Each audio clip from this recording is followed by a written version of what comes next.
Another day, another dollar. You might not think money is something to sing and dance about, but don't worry, that's why I'm here.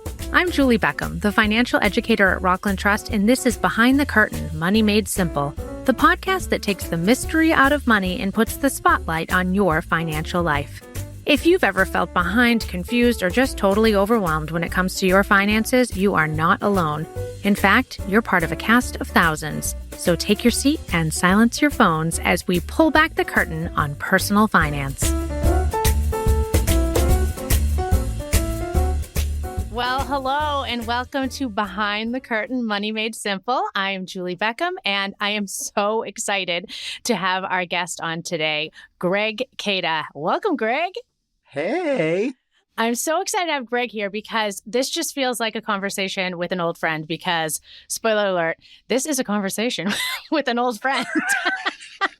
I have known Greg for a ridiculous amount of years, more than 20, less than 50, let's just say that.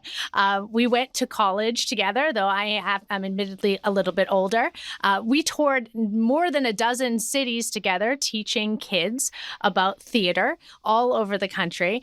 And I was scrolling on the internet one day and came across my friend's face and then said to my kids, "Hey, I think my friend's TikTok famous." And they're like, "No way." And then I showed my children the TikTok and how many followers he had. And they were like, "Oh my God, Mom, your friend is TikTok famous." So welcome, Greg. That was your introduction. That's the best introduction ever, to be honest.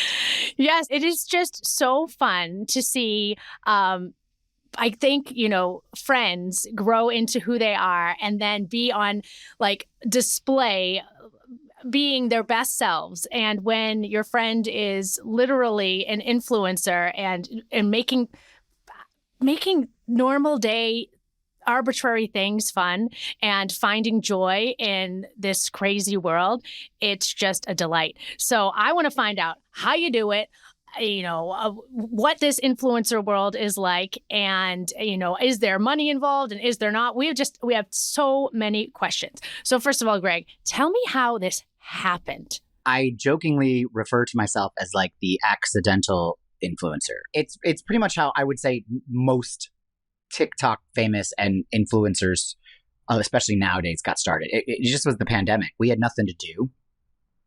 We had technology at our hands and time. So it was like, a friend of mine, like in April of 2020 was like, "Have you downloaded TikTok yet?" That was when TikTok was not at all a thing. It was a lot of like fun, it was the dances and the skits and whatever. And so I was like, okay, I think I could do like a video. And again, I had time. So I was like, I threw a couple videos up there. I would say within the first 4 months, I gained like a little tiny traction. And by that, I mean I had like 25,000 followers over the summer. And I was happy. That was like fun. Again, doing my little dumb videos. And then one day it was September. I need some joy in my life. And I love Halloween. And Halloween sucks because most people put their decorations up like October 1st and you only get like a few days of your decor. And I was like, I have time, obviously, and I want these up now. And I have the energy and the bandwidth to do it. So I threw up my Halloween decorations, and my neighbor, who became kind of like part of my stories, her name, we've nicknamed her Brenda Chris. I said she looked like a Brenda. Her actual name is Chris. So then I just combined the two and called her Brenda Chris. Naturally. Because that's what we do. I had never really seen her before because she's an older lady. And she keeps to herself. I wouldn't say she's mean, but she just kept to herself. But she walked by my house decorated on Labor Day. And she was like, "It's a little early for that, don't you think?" And she left, and that did not sit with me well. And so I did a rant where I was like, I told the story, and I was like, look, if it does not bring harm to anyone and it is bringing you joy, it is a dumpster fire of a year, you go do that. You find your joy. You whatever it bring, and I just kind of was like, going off on her. And overnight, I gained 100,000 followers. Oh my gosh. from that video. And I was like, oh, okay, well, people responded to this, which was me just sort of telling stories. So then I just started telling stories about like what I saw every day. I don't even know what the count is now because that doesn't make sense to me. Like, all 3 million people are never going to be in a room. Right. Yeah. So like, it's not like it's not like sheep that I can count or like that I keep track of. It's just sort of like, oh, okay, today it says I have this. Great. Right, but somebody keeps track of it, right? Like you have merch now, okay, so the trippiest thing was when a friend of mine gave me a Find Your Joy bag. Literally unrelated, did not know I was your friend, and gave me that. And she's like, it's this guy on TikTok. I'm like, he's my friend. So, yes. Isn't that amazing? That is unbelievable. Yes. See, now that is where I feel like the beauty of social media sort of comes out. Like those moments of like, you had no idea we were like, she had no idea you were connected, that we were connected, I mean. And like, that's just so awesome. Yeah. And so she was probably like, why am I assuming it's a she? It could have been a he. No, yeah, but it was a she. And she, loves all the, the observations that you make, cracks up at them. And it was Christmas time and she gave me this Find Your Joy. And I just love it. I knew it was just your merch. I had seen it. I knew it was your saying. And I had heard that you found that or like took that on as your mantra for your, what do you call that? A motto, slogan, because of something Cyndi Lauper said. Is that true? Yeah. Do you remember? I don't know if you were there. I was want to there. say you. Okay. I was like, I want to say you were there. So remember after 9/11, we had worked for Bravo doing those On With the Show weekends or whatever. And I think Bravo wanted to do something for a school that was right next to or near the World Trade Center and wanted to do a drama therapy workshop. So to sort of help them process it. But it was like, it was us and then mega celebrities. Yes. And we walked into this unknowing. Like, we were like, oh, can you show up? We'll pay you $100. You have to teach some kids about theater or something. And then we end up in a school with Cyndi Lauper. Who else was there? Harvey Firestein. Cyndi Lauper and Harvey Firestein were in my group. Yeah, I sat crisscross applesauce with Cyndi Lauper. We sat in circles. Yes. Okay, we were there. This happened. This is not a fever dream. Okay. Not a fever dream at all. And all I remember is her, somebody asked a question, because it was definitely more drama therapy than it was like drama games. Like we weren't playing Zip Zap Zop. No, we were it playing wasn't. we were playing like, like talk to me about your feelings. Yeah. Exactly. And real hard process stuff. Like we were not qualified. No, like we should not have been in the room where that happened. No. There was a moment where I was like, well, kickball change, double pirouette. Tell me you're feeling sad and smile. Like I was like, I this is out of my league house or wheelhouse. But so there was like a question that was like, one of these kids asked this like really deep, like, how do you process pain and how do you move on? I think the only person that spoke up was Cyndi, because what she said, you really couldn't top it. But it was not really what she said. It was it was what she said combined with her accent, because her accent is so iconically fake to me. Like I want to be like, the truth's gonna come out that you're from Iowa and you have like a mid-Atlantic sound, but you like.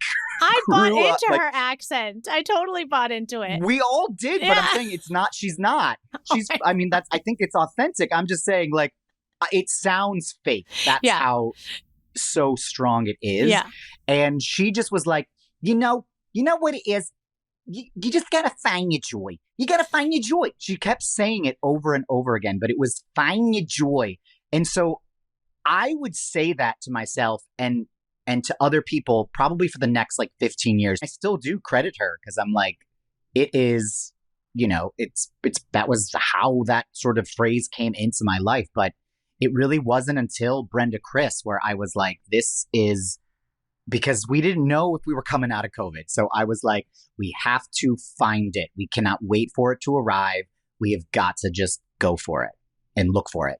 And in such a universal saying, but you tell stories in such a unique way. So it's like taking this universal find your joy and then drilling down your particular unique experience in New Orleans, as a drama teacher, which is your day job, let's say. How do you balance that? Because first of all, I have two questions about that. How do you balance like the conflict of interest, not only with your drama school, but even Brenda, Chris, and other neighbors who might not like to be talked about to potentially 3 million viewers? And then how do you balance the time commitment? Well, with Brenda, Chris, I changed the names of anybody I talk about because, again, I don't think people, it's not, the who is not important. It's the what that they're doing that is. So yes, I do change the name of my students. All the stories I tell about my kids, none of those kids' names are real. I love alliteration and I love puns. So like I give people like names like, like Sloppy Sally or like, Anxious Annie or whatever, or whatnot in that sense. I will say no one's ever really said anything at school about being in a video. Although one time this woman almost hit me with her car while I was crossing the street and I like didn't know it was a student's mom. And I was like, kind of like, what the hell? And then she rolls her window down. She's like, I'm so sorry, Mr. Greg. Please don't put me on TikTok. And I said, well, now I have to. Well, yeah, totally. So I changed the name because I just thought that was it was not, are you okay? Yeah. It was, please don't blast me for almost running you over. The thing about it is for me is that this wonderful opportunity, and I'm sure we'll talk about this, that I have been able to capitalize on, in terms of monetization and whatnot, that has afforded me certain awesome things. I have never treated it like a job. The biggest thing I think that I do differently, and that, like the people I work with, that when I work with brands or when I work with agents that look at my analytics and look at things, they're like, your numbers are fantastic. It's so odd because like you don't do the things that we tell all our clients to do, which is post 3 times a day or post this, they're playing an algorithm. And I said, yeah, I look, that probably works because I know nothing about computer science and algorithms, or anything like that. But what I do that I think is different is I'm just authentically myself.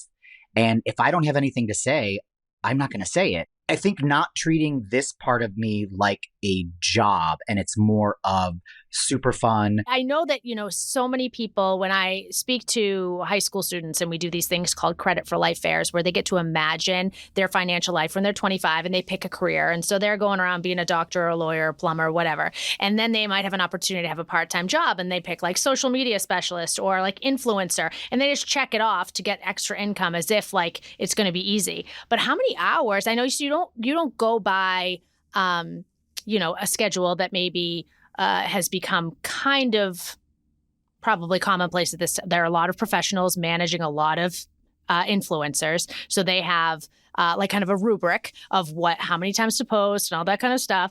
But you're following your own. But still, how many hours a week are you doing this? Like on a typical week or a range? My content is so free flow, free form. The hardest part is the editing, and I can usually edit a video within 15 minutes. So it usually takes me about an hour from beginning to end. It's not as much as I think people think, but it just depends on the type of content you're making. The thing that I wish more of influencers would talk about, and just know, I will not gatekeep anything. You can ask me all the things that you're told you're never allowed to ask somebody. Like, I will not gatekeep how much I make, on whatever. Like, I'm happy to talk about it because I do think it's something that people don't talk about. Especially because YouTube, I do not consider YouTube to be social media. I consider YouTube to be its own form of entertainment because it's really more content. YouTube is content, whereas TikTok and Instagram and whatnot are ways people actually communicate with each other, right? No one is sending somebody a message on YouTube hoping they respond. You know what I mean? Whereas you're DMing on all these other platforms. So like YouTube is a world I don't know, very lucrative. Like I tell people all the time, start a YouTube channel because that's where you're going to get the money. Like if you're really looking for money. Okay, that's good to know, listeners. If you want to, if you have content and long form kind of messaging, it's got to be long form content. That's the issue. It's got to be long form content. I mean, like with my following on YouTube, I would be making millions a month. Oh, really? Easily. But I don't have long form content. Right. Like okay. that would require Does me. it make you just want to talk slower and make it long form? Just kidding. Or do the video and like extend just at the like end, have like little, extend my dance find your breaks in the middle or something. or just my face frozen, but hold it for 10 minutes so that it qualifies. Yes, as long form. So Greg, if you're, and I love the transparency. Thank you for saying that because money is a taboo topic. This is why I started this podcast. But talking with a friend about, okay, so if you were a stranger, I'd just be like, so how much do you make on TikTok? But as a friend, you're like, and New York, when we lived in New York, you'd ask things like that all the time. Like, how much do you pay for that apartment? Some things are like culturally acceptable. And that's a question when you live in New York. You can go into someone's apartment and be like, this place is great. How much do you pay? And it's not rude. But, we and, this American culture, we think talking about money and salaries and things can often be rude. So thank you for being open to that. So what, when you started to where you are now, what are you making and what platform pays the best? Thing is it's going to vary per person. Because like what I will tell you, some people will be like, oh, see, I make more money over on TikTok or I make more money on this one. The way you make money on TikTok now is way worse than it used to be. TikTok is not driven by advertisements. They are driven 80% of their profits is through TikTok Shop. Which I refuse to do. So I am not a salesperson. This is not, the Home Shopping Network. It's all, crappy products. It's really, I think, the downfall of TikTok as a social media platform. It is now becoming e-commerce okay. I think they said it was 80% of their revenue when they're doing like that. But they have what's called a creator program that you have to have a certain, you have to qualify for with like a certain number of following. And you get what's called, they call them RPMs or something. I couldn't tell you what it meant. But if every video that's over a minute long, it racks up these RPMs or something like that. And so the more of those you rack up, that equates to a monetary value or number. If you're doing very well and your views are going up, you'll do very well. My views currently on TikTok are, I think I pissed somebody off there. And so like, I still have like good numbers, but like not what I'm getting on Meta at all. And that's been that way where I used to hit 1 million, 2 million views easy. They keep changing the algorithm and it keeps affecting, once they see, oh, he's not doing, I turn down all the TikTok Shop offers. I turn all that stuff down. It's like sometimes, they say shadow banning is not a thing, but it is. They can slow you down if they want. But it's not like I'm only getting 10,000 views on a video. It's like, okay, that video got 900,000 views or that video got 500,000 views. It's not 5 million, but still not bad. It's still a nice percentage. It still keeps my engagement rate up a little bit high, but it's like, okay. So on a good month on TikTok, I will take home like $3,000. And that's low because I only post 4 videos or 5 videos sometimes on TikTok a month. Oh, wow.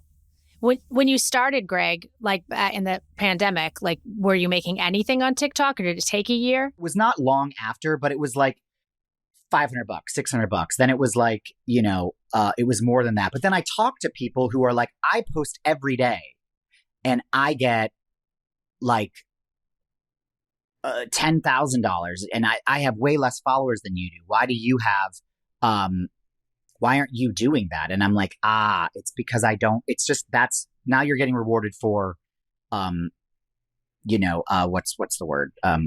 Volume, right? You're not getting rewarded for necessarily quality content. You're getting rewarded because you're posting every day. So TikTok is definitely an app that loves the consistency and that kind of vibe. They want you on there all day. They don't want you to leave even though they have those like, hey, you've been scrolling for quite a while. I'm like, you don't care, Carol. Oh my God. I haven't scrolled enough. I've never gotten one What? of those.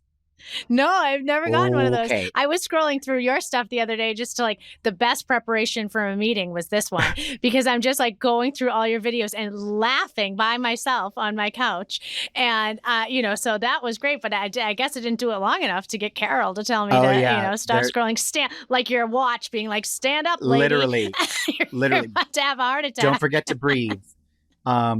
Yeah. Oh my gosh. So then, all right. So TikTok wants you to produce like volume. They want you to sell things on TikTok Shop. They want you to advertise 100%. and get people to just live on TikTok, and they monetize that for you. If you are not a content creator, but you want to be I'm not even going to say influencer because you're not influencing anybody. But if you want to be a salesperson and you don't know where to start on TikTok, start making videos. There are very few creators on TikTok anymore. Most of these people are filming real live news content.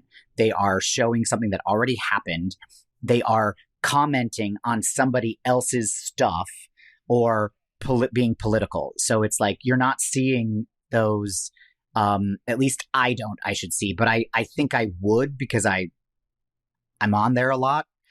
You don't see what we saw back in 2000, back when it started. You don't see those people making fun skits and doing like trends that just start like that take over and like make you laugh and whatever. It's gotten weird, I mean, I will always be grateful. That's where it kind of took off for me, but I have really personally shifted my focus to the Meta platforms, and I'm convinced Meta's going to buy TikTok anyway. Before we switch to Meta though, for TikTok, this is a crazy question. Yeah. But this is behind the curtain. So like, who is TikTok? Like when TikTok pays you, how does TikTok finally how do they say, Gregism, we're just going to pay you?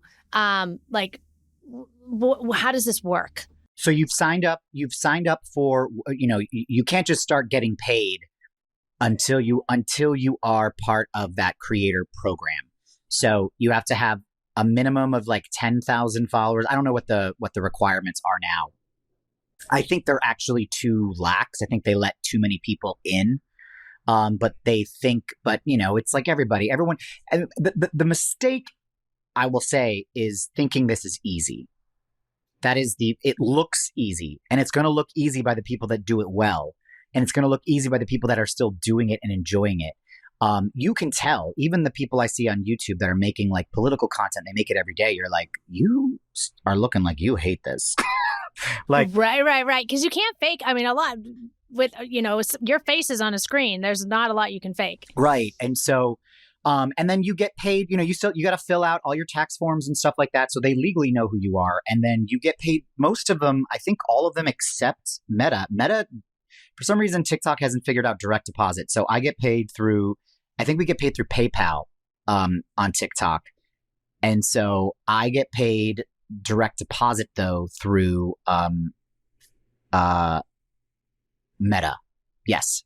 So Meta is the owner of Facebook and Instagram. Correct. And so if monthly, on a good month, you make $3,000 for TikTok, what's your Meta?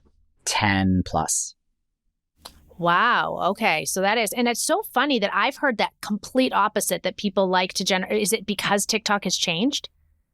I think it's because TikTok has changed. I think it's because it's really hard to grow on Instagram and Facebook. But they had some really good programs this summer where they were really working and supporting creators. I think they're trying to pull more people. It's harder to grow because they started way earlier, but before TikTok. And so, but I've had really tremendous growth. I will have almost doubled my following since June. Almost added 200,000+. So I'll hit 400,000 before we get to October on Instagram. But and then I'll hit 1 million hopefully soon on Facebook. So I'll be well close to 5 million across all platforms. But that's because I think I'm giving it I mean, I had for the same content. Here's a good comparison to look at algorithms. So I was cross posting everything on the Meta platforms and on TikTok. The same content on Meta, I had 37 million views in June. It was like my best month ever. And I was going every day because I was on vacation. I had the time and I had a lot to say. I had a lot of pent up. I had to get some things off my chest. And that same content got 1.4 million views on TikTok. So larger audience, less views by like 30 times, 30% or whatnot, 300% or whatever. So, well, you see where your audience is for sure. Well, it's just sort of like you're playing a game that you don't really know the rules. Like you think you know the rules, you're doing all the things you're supposed to do, and except you don't really know that someone else is pulling the strings. So, that's the thing though. I mean, this is why this is not my full-time gig, because like I'm basically doing gig work. So I don't know how much money, like there's, there are months for me, the money is really in brand deals. That's where, That's what I want to ask you next. Oh yeah. We can shift right into it. What do you got for me? Well, I want you to finish your thought too. This is why it's not your day job. Yeah, because it's like performing. Like, when I was gigging in Vegas, there would be months where I had like a 15 grand, $20,000 month. But I would sit on that money like it was the last thing I'll ever do, because then convention season would dry out and I would not work for 7 months. And so it's not like you can take that money and invest it or take that money and go on vacation. It's like you have to literally sit. It's like, I had a high-ish, interest rate savings account, but it was like, oh, I got an extra $40. Like, right. And I hated, that's why I moved to New Orleans and got my master. That's why I left the business of performing, because I realized that I valued things like stability, a house, relationships. I valued those things more than I did the ego of getting, myself onto stage. I love it. I will always perform this is my new, my dream was Broadway. This is your new platform. This is my new dream. They change, they evolve and whatnot, but it was like, when people ask me like, why don't you leave teaching? Because I make far more money doing this than I do teaching. Because I'm like, I have a reason to wake up every morning. I have a purpose with that job. It keeps me connected to people. I hate to say it keeps me grounded, because I'm like, shut the hell up.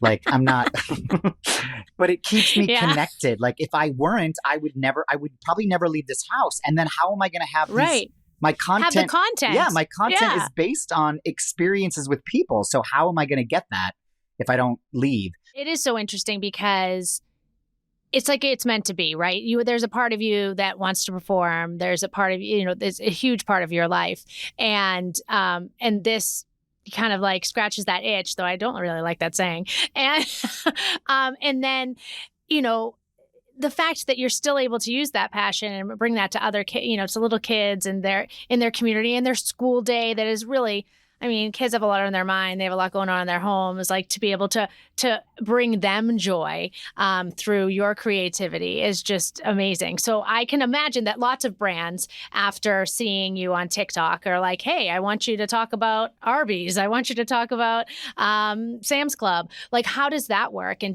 do you? I guess my first question is, do you have a manager, or are you doing this all yourself? I have an agent, but here's the deal with social media.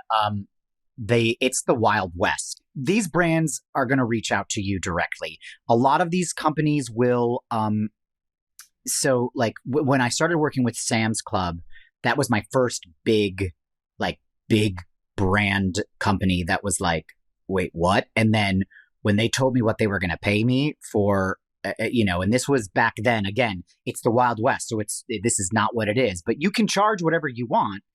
That's the beauty. You could say I want this, and they'll be like, no, we got this. So there is no union, there is no standard, there is no.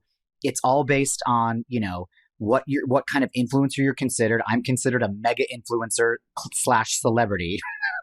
So wow, do you have business cards? Right, I do. I got them on Vistaprint. There's my ad. In Comic Sans. Right. You should definitely. Yeah. You'll get an email from Vistaprint asking to sponsor this podcast. But no, they reach out to you directly. So when you have an agent, they get paid when they book you the job. Correct. Yeah. We have talked so long. I have to ask you a closing question. If someone is listening, and so many people may not be listening, but they're dreaming, they're dreaming of becoming an influencer. They think this is like their jam. They would love to do it. What's a piece of advice? What's something that they could do? You have to be authentic. I think it's like anything. I tell people, do not get in this to make money because you're going to fail. Because that is never, and when it comes to art and not that this is art, but let's say it is. When it comes to things like this and things that you're creating from a creative work, a place of passion, you know what I mean, and enjoyment. If you are motivated by money, you're missing so much of the picture. The money will come, I didn't get in this for the money. I did this because I was bored. I did it because I needed to scratch that creative itch. Sorry to use that phrase again that you. It's just nobody likes to be itchy. So, no, it's such a weird phrase. It's weird, and it makes you itchy when you say itch. It does. Now I feel uncomfortable. Right? So we have to come up with a new phrase. Yes, we do. But it fulfilled that part of me that I hadn't felt in a long time. But when people ask me how did you do it, or why are you successful, or why do you still a friend the other day was like, you were gone for 2.5 weeks, didn't post anything, and then posted a video, whereas most people that would bomb, and you got 5 million views. And I was like, I don't know. The only thing I can tell you is what I do know. And I go, that was 100% me. That's 100% my vibe, my energy, my thought process, my experience. I'm giving you a lot of myself into this. And on this kind of platform, that will always be successful. It may take longer, but this is like anything, it may take a little bit longer to get where you want to get. But if you're only motivated by money, then you're really missing the bigger picture. And unfortunately, this is the number one industry that children want to be. When you ask kids what they want to be, they want to be an influencer over every other profession. And that is wrong. I got a video coming up about me making this, about that. Because I'm like, we need doctors, lawyers. We need all of the, trades people. We need plumbers. We need electricians. We need your brains. We don't need more content. I still haven't finished 15 seasons of shows that I've tried to watch because there's too much. Or it's yes and, right? Just like you are a teacher and you're an influencer, so do the thing. Right. You don't have to give it up. That's the great thing about this. Exactly. About this is I can do both. And it's sort of when an agent in LA would be like, if you didn't live there, they'd be like, well, if you lived here, it would be so much easier. And you're like, yeah, if I quit my day job, I would have more time to do this. Yeah, of course. But you don't care about my mental health when that happens. You don't care about I could possibly make more money, but I'm not motivated by money. But yet the minute I said that is when the money started happening and the money started coming in. And because these brands, they smell he's authentic. He's somebody that is relatable. We want to be behind that. If your goal is to go out there and insert yourself into the narratives of every other person, you need therapy. All right. That's good advice. That's a great ending too. You need therapy. Right? Well, this is the ending. This is the curtain call rapid fire questions. All right. So here's our curtain call. So I'm just going to rapid fire these questions. You can rapid fire just stream of consciousness. Is it one word answers? How you feel. You have one or two or a sentence, okay, but not paragraphs. Okay. All right, here we go. What is your favorite word? Oh, by the way, before I start these curtain call questions, they were deeply inspired by James Lipton. Great. Of the Actors Studio. Yes. Okay. But not as long and not as stuffy, but come on. I love the Actors Studio. Okay. So you got extra time to think about that. What is my favorite word? What is delicious? What is your least favorite word? Chrysanthemum. Okay. Hard to spell. Okay. Hard to spell, hard to say, too many consonants. Okay. What if your life had a theme song, what would it be? Probably Chim Chimney from Mary Poppins. Okay. What? I'm not even asking. What is your most used emoji? I am old. I do the colon and a smile. It's too much for me to go into my. I rarely use them, so it would probably be like a classic. It was one of those things that I'm like, I don't. It takes longer to find too many choices. Yes, it takes longer to find the smile than it did for me to be like, I liked it. I don't know. I think probably I get probably it. the laughing one. Okay, the laughing. Well, what gets you motivated to do the work you do? Joy. And what keeps you from doing your work? ADHD. Okay. What is the money advice you would like to erase from your memory? Some advice someone gave you that you wish you had never heard. Save. Ooh. But you might have to digress on that one. That's a personal. Okay, we're going with that. Okay, what is the money advice you received that you wish you had known sooner? Invest. And lastly, give our listeners a challenge. What is something that they could start to do today in their financial lives that you would suggest? I would definitely suggest making a joy account. So this is what I did. I made a little account. I didn't call it like vacation. I didn't call it this. I just called it like I have a separate bank account that I put money into for those times that I would feel guilty making a purchase. So like when someone's like, I can't afford new shoes. It's like, what's in my joy account? Because this is connected to that whole save thing, because I would rather have memories in the bank over money in the bank all day, any day. And so if money helps you make memories, then that's sort of why I say get a joy account. Because if you're just spending money because you want to, and it's stupid, don't. But like, I think get that joy. It's really for experiences and more than just stuff. But if that stuff brings you something that's going to bring you a lot of memories, I do that. But you got to put it in a separate account that you would just not miss. But that, like, when you feel guilty making something like a purchase that you're like, or you're at a store and you're like looking at clothes and you're like, you really want it and you kind of need it, but you're like, I can't justify this right now. Like, it's your joy account. I love it. Your joy account's got you, girl. Yeah, I love it. That is great advice. Greg, I can't thank you enough.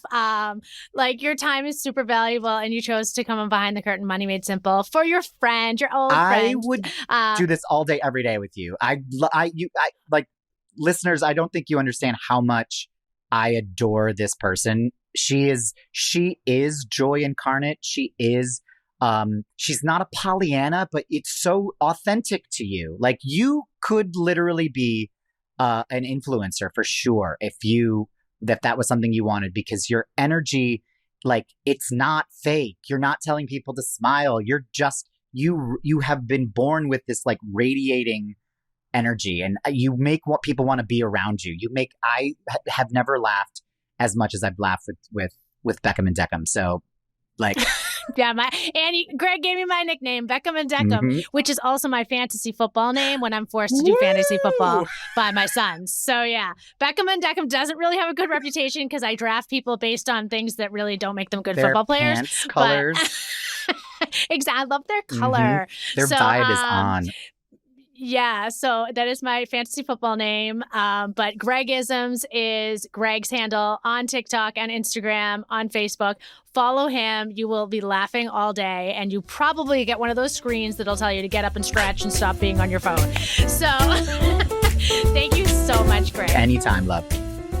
Thanks for tuning in to Behind the Curtain, Money Made Simple. If you liked what you heard, if you learned something, subscribe, leave a review, and tell a friend, because good financial education deserves a standing ovation.